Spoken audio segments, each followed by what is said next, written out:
Shalom, Temple Israel. I think many of us knew that this was going to be a hectic, a stressful week in our country, in America, but we probably weren't expecting things to get as bad as they did yesterday.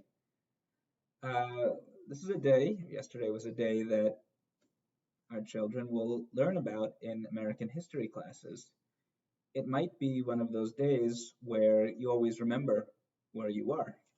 I was visiting a congregant in their backyard, and as I was getting ready to leave, I pulled out my phone and saw the headline that rioters had broken into the Capitol building and that the Congress of the United States of America and the Vice President were evacuated for their safety.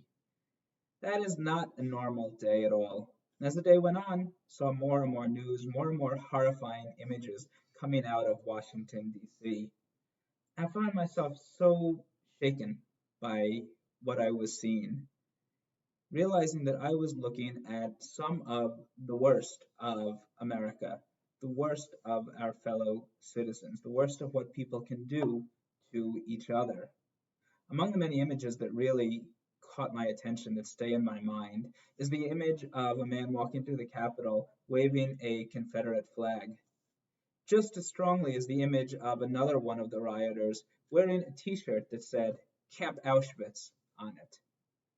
These people who raided the Capitol are not good people, and seeing them do their worst is really enough to make anyone dispirited about our country, about our fellow citizens. And so it was so refreshing, really, and inspiring to come together with people at Minyan last night to pray on behalf of our country, to pray both as Jews and as specifically as American Jews. And I was looking for some kind of inspiration, something to teach about. And I opened up our Siddur Sim Shalom, our weekday book, and on page 220, I found exactly what I was looking for. It's a section for Independence Day, for July 4th, and it's a study section, not prayers. It's a series of texts that come both from the Jewish tradition and from the American tradition. Jewish texts, like biblical texts that we consider sacred as Jews, and texts that as Americans, like the Declaration of Independence or the Constitution or the words of Abraham Lincoln, which we consider sacred as Americans. And our Siddur points out how these texts are connected, how our ancient Jewish prophetic texts were used by the founders of our country to share their values.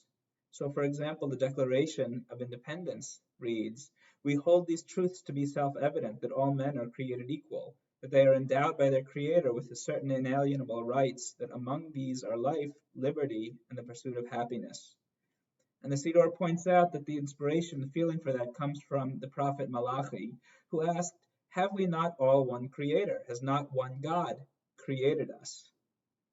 The Jewish Bible really influenced the founding fathers and influenced the values that we've lived by as Americans. Seeing these texts, seeing their relationships, really inspired me at a dark moment, made me think about the best of America, the best of the United States, that we are an idealistic country, a country that aspires to live by values, values that treat all people with respect, all people with dignity.